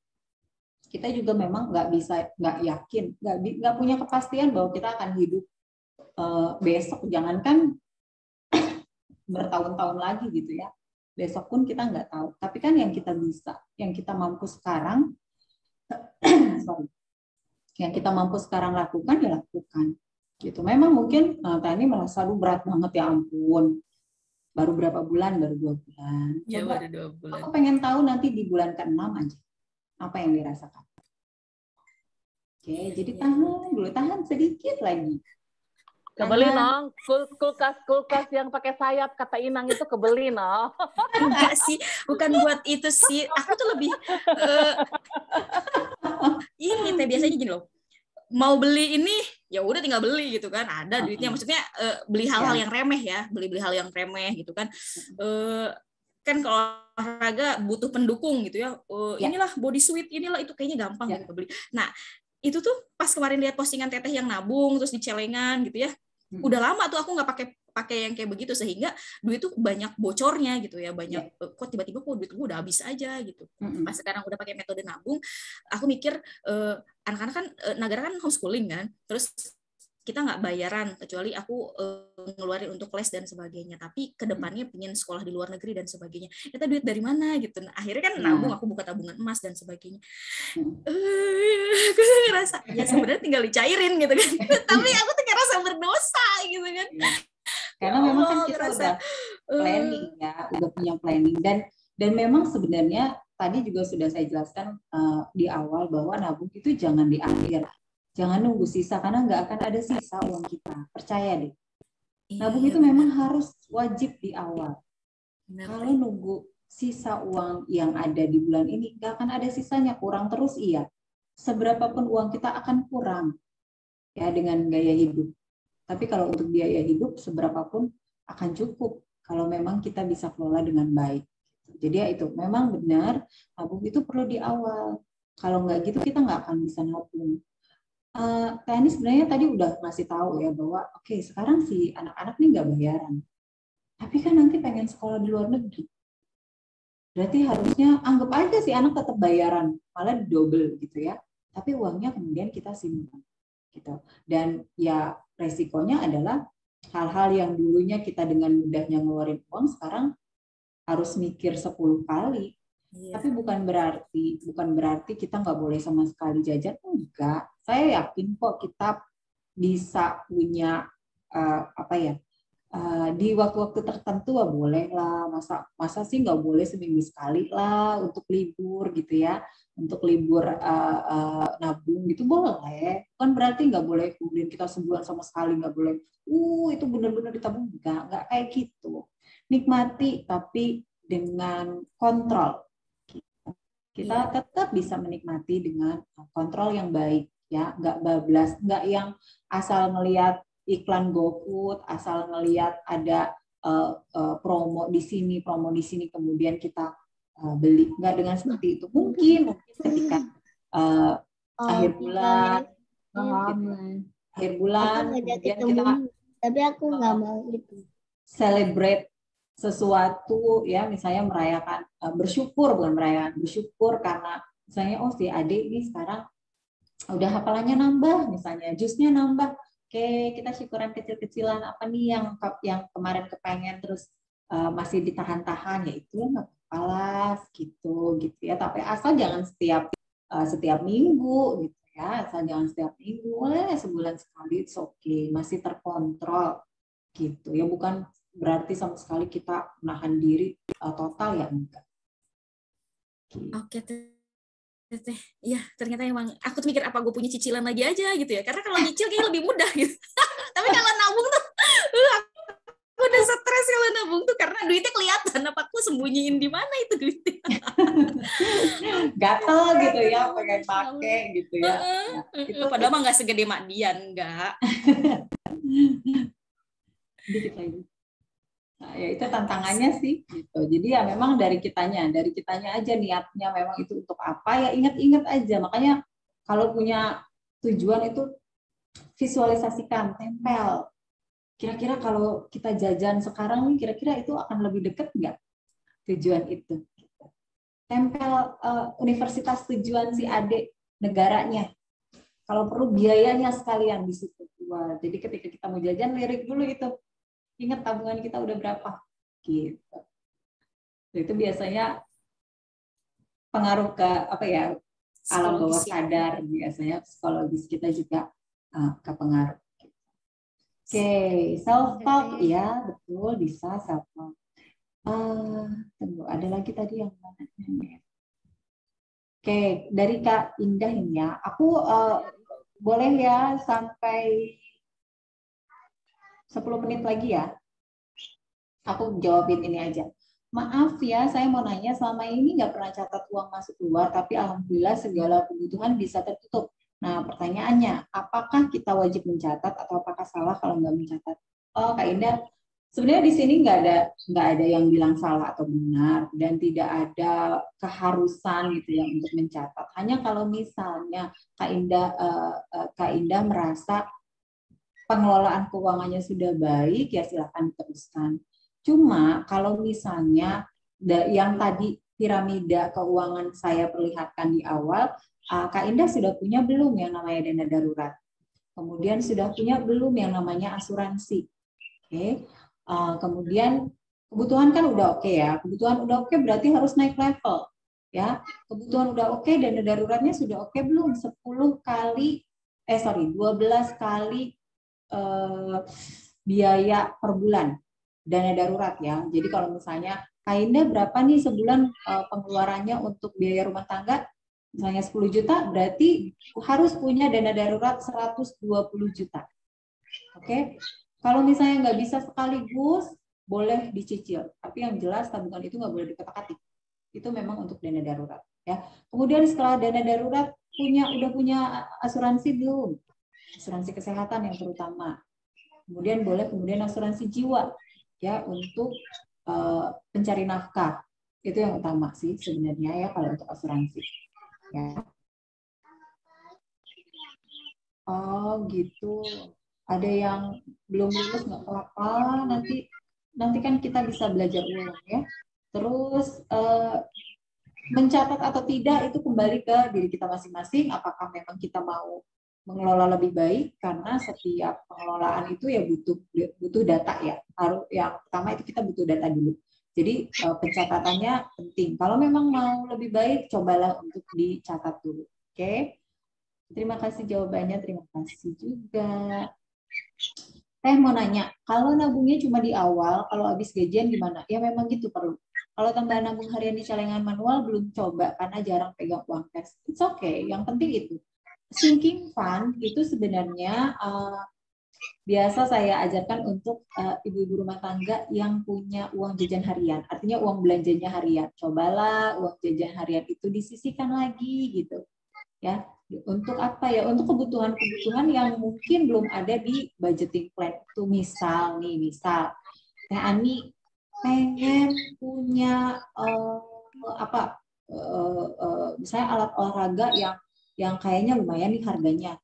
Tapi kan kudu narik tabungan, sayang banget itu tabungan buat anak-anak misalnya.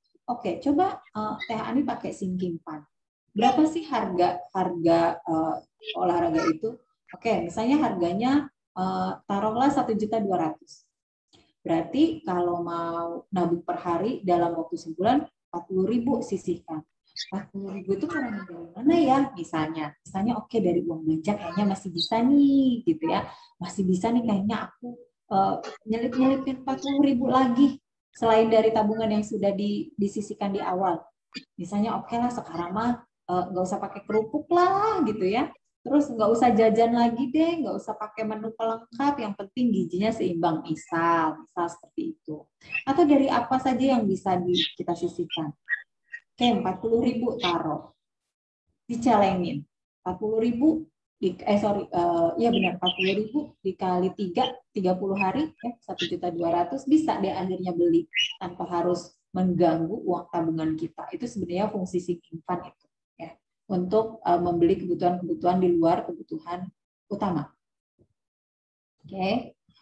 Muaz, belum selesai kena si Koko. Oke, jadi belum lulus, mau ikutan lagi insya Allah. Amin.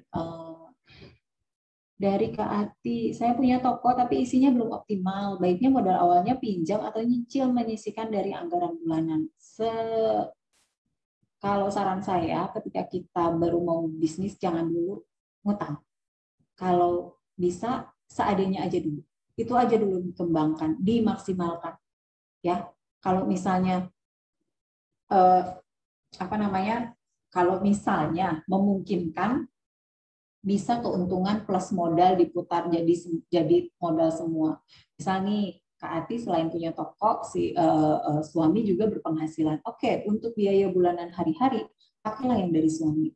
Sementara hasil dari toko, keuntungannya putar lagi buat modal. Jadi setiap bulan modalnya nambah karena kita nggak ambil keuntungannya gitu. Daripada harus minjem langsung besar gitu ya, kemudian kita nyicil, mendingan kita nyicil, nambah modalnya aja yang nyicil. Jangan kemudian kita ambil sekaligus modal gede, tapi kemudian belakangan kita harus nyicil. Nggak usah gitu, tapi nambah modalnya yang dicicil. Ya. Oke, Teh, kalau dana darurat sama tabungan pendidikan umroh harus beda-beda dong. Tabungan pendidikan itu beda dengan dana darurat. Ya.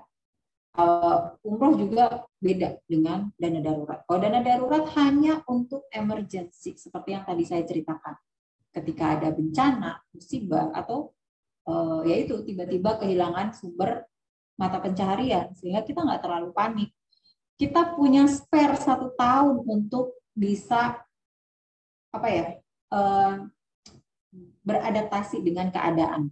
Kalau kita punya dana darurat, ya itu kenapa di luar negeri sana yang tingkat pengelolaan keuangannya udah bagus, pandemi ini nggak terlalu berdampak karena mereka sudah terbiasa punya dana darurat. Ketika penghasilannya mereka ketika pandemi nggak boleh kemana-mana, penghasilan hilang, mereka masih bisa bertahan. Ya paling tidak kita bisalah beradaptasi ya. Mungkin 1-2 bulan belum ada penghasilan masuk, tapi pasti bulan ketiga, bulan keempat kita udah mulai cari akal, mulai berpikir. Itulah kelebihannya manusia ya. Dikasih kemampuan untuk beradaptasi dengan cepat. Gitu. Makanya ketika ada seperti itu masih kalem aja gitu. Oke, kita masih punya 1 tahun untuk cari jalan keluar.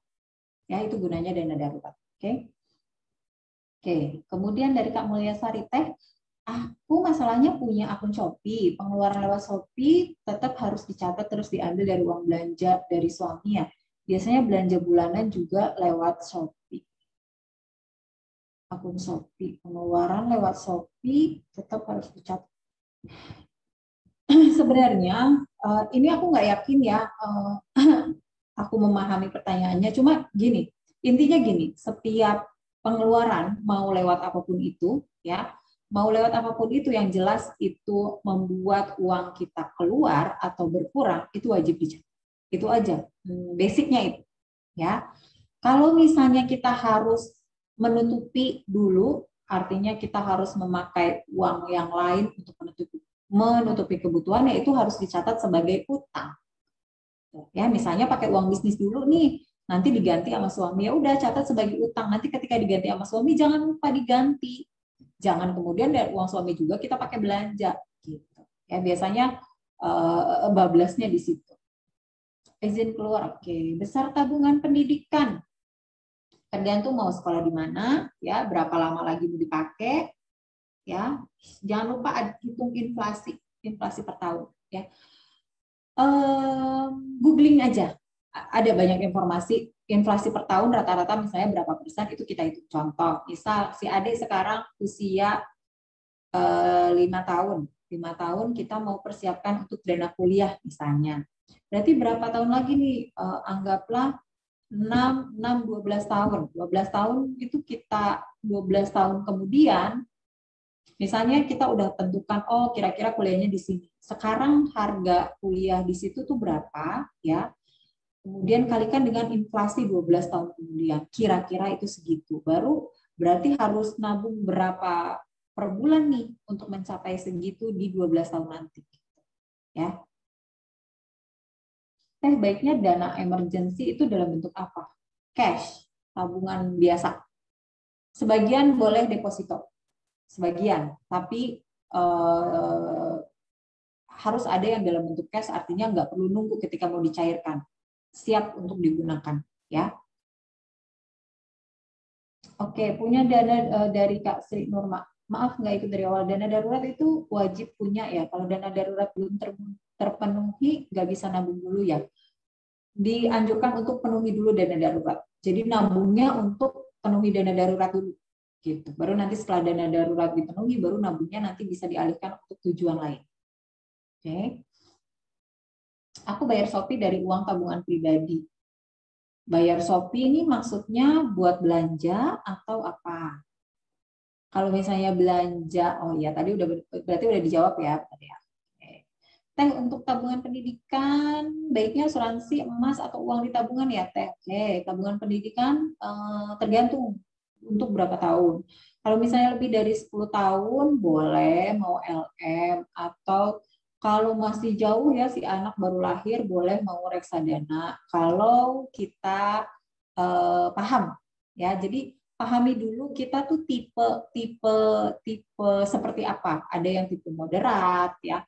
Artinya kita ini orang yang panikan kalau misalnya ada apa-apa, ya, ada sedikit gejolak langsung panik, aduh nanti harga reksadana aku turun gitu, ya itu jangan gitu ya kalau panikan. Tapi kalau orangnya santai, paham gitu ya mengenai fluktuasi kenaikan reksadana atau saham, boleh di reksadana kalau masih lebih dari 10 tahun. Tapi kalau misalnya si anak udah agak besar, ya tabungan biasa atau LM aja yang paling aman. Kalau cash khawatir kegoda, sebenarnya ada tabungan khusus yang tabungan pendidikan yang kita nggak bisa ngambil sewaktu-waktu. Ya, ada namanya tabungan rencana. Kayaknya di setiap bank juga ada. Coba nanti ditanyakan ya ke bank yang biasa kita gunakan. Aku mau nanya tabungan rencana dong, gitu, atau tabungan pendidikan, gitu ya. Nanti biasanya ada. Oke, kayaknya sekian ya, kita sudah tadi juga slide-nya sebenarnya kayaknya udah habis. Boleh satu lagi nggak Teh? Tadi kalau dana darurat itu berapa ya Teh besarannya Teh ya? Dari itu. 12 kali biaya. 12 kali biaya. Oh, oke. 12 kali biaya hidup Teh? Ya. Per bulan. Per bulan. 12 kali biaya hidup per bulan. Kalau sebulan 20 artinya 240 juta. Yes. Kalau misalnya memang agak sulit ya itu tadi saya bilang bisa dicicil ya. Bisa dicicil. Kalau single itu bisa 6 kali. 6 kali biaya bulanan. Kalau misalnya pasangan belum punya anak itu bisa 8 kali. Tapi kalau yang sudah punya anak itu 12 kali. Jumlah anak ngaruh nggak, Teh? Enggak. Karena kan bulanan itu kan pasti itu sudah termasuk sama biaya anak-anak. Oh, oke. Teh, itu tuh termasuk biaya makan, biaya pendidikan, biaya listrik. Pokoknya yang sebulannya tiap bulannya keluar ya. Itu sebenarnya contoh pandemi ini bagus sekali untuk membuat orang sadar bahwa pentingnya dana darurat. Kenapa? Ketika pandemi banyak orang kehilangan pekerjaan, benar nggak? Iya.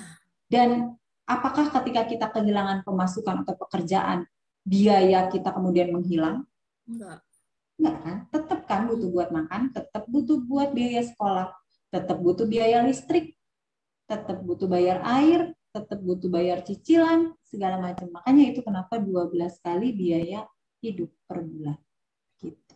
Sebenarnya contoh keadaan darurat pandemi ini sangat bisa dijadikan edukasi banget, pentingnya itu. Karena kita nggak tahu sewaktu-waktu tahu-tahu perasaan kemarin masih baik-baik aja di kantor.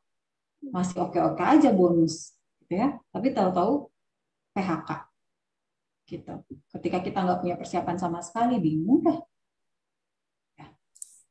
Tuh yang bulanannya gede tuh, aduh, mate sudah. Gue langsung mikir Iya sama aku juga. Luar biasa ini. Aduh, PR-nya berat banget teh. Ya, tapi ya gitu ya. Saya sendiri on off. Artinya gini, pernah sudah 12 punya 12 kali. Pernah dana darurat itu sudah. Ya. Tapi kemudian kadang terpakai terus, ngembalinya susah banget. Tapi paling tidak minimal sekali 6 kali. Ya, tapi ini tolong jangan dijadikan edukasi keluar. Kalau edukasi keluar itu tetap 12 kali ya. Tapi paling enggak minimal kita punya 6 bulan lah. Paling enggak 6 bulan itu kita sudah bisa beradaptasi dengan keadaan gitu ya. Masa sih 6 bulan kita nggak ngapa-ngapain gitu ya. Kan makin nggak bisa jajan dong Ani ini. Tadi udah bisa jajan. Mate aku beneran mate. Aku ngerasa udah jumawa teh tabung deh. Ternyata ada yang ketinggalan itu dana darurat ya Allah. Iya, ya.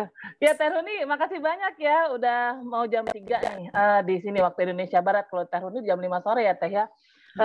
Makasih banyak banget ilmunya gitu ya. Mudah-mudahan ini membuat kita sadar bahwa penting banget yang namanya budgeting ya. Penting banget untuk menentukan pos-pos keuangan rumah tangga kita itu dari awal. Dan sebagai SLC penting banget kalau kita menentuin target kita mau dapat komisi berapa gitu ya Teh ya gitu. Karena nanti itu ternyata mempengaruhi juga budgeting kita, mempengaruhi standar hidup, mempengaruhi mengupgrade diri kita juga ya Teh dari situ gitu. Nah, nanti buat teman-teman kalau yang masih kurang puas dengan penjelasan Teh Runi yang sekarang, bisa nanti ikutan di kelas K3-nya Teh Runi ya Teh, kelas kelola keuangan gitu ya. Kalau dulu aku ikut sebulan ya, kalau yang sekarang berapa sih? Berapa lama sih Teh? Gini, aku masih karena kemarin ya sempat ada kelas, bukan kelas sebenarnya sharing tentang keuangan selama 10 hari berturut-turut, jadi aku mau jeda ya dari Teh Indari. Gitu ya. Cuma kekurangannya adalah kalau dari Teh Indari kan memang semua dibahas dari segala sisi. Kadang jadi kurang fokus ya, nggak kayak kita tadi kan kita fokus gitu ya teman-teman. Nah, aku mau jeda dulu dengan perkenalan. Jadi hari ini tuh sebenarnya one day promo untuk pendaftaran LAF 23, tapi bonusnya kelas kelola keuangan. Masya Allah. Jadi aku kasih 3 hari itu Zoom 1 hari seperti ini, kemudian nanti 2 harinya tanya jawab via Telegram. Gitu. Diselenggarakannya Insya Allah tanggal 10 kalau kelola keuangannya. Tapi kelas kelola keuangannya. Kalau LAF-nya mulai itu masih tanggal 20 sih. Masih jadi bonusnya dulu ya. Bonusnya dulu ya. Bonusnya dulu. Nah, memang bonusnya itu tidak semua orang dapat ya. Jadi yang ini daftar hari ini ya, daftar hari ini ya. Khusus yang daftar hari ini ya. Bisa nanti maksudku ini tuh hari ini yang murah ya, karena besok kan harga early bird itu kan sudah lebih mahal harganya. Tetap besok dapat kalau daftar besok juga dapat bonus kelas keuangan, tapi kan daftarnya lebih mahal. Gitu. Oke. Jadi kalau daftar hari ini berapa Teh? Daftar hari ini berapa Teh? 123.000. Jangan lupa daftarnya sama Mama Di. Jalan gue. Langsung ke Mama Adi ya. Masih aja lu, Mak. Buat nambahin dana darurat, no. Iya, benar. Gitu ya deh. Ya Teh Runi makasih banyak ya. Makasih banyak banget dapat insight ya hari ini ya. Meskipun aku kemarin udah 2 kali ya kalau nggak salah ikut kelas K3-nya Teh Runi ya. Dapat lagi ilmu baru, Nongani juga dapat lagi ilmu baru. Nah, semoga teman-teman juga di sini ya. Satu lagi, sorry.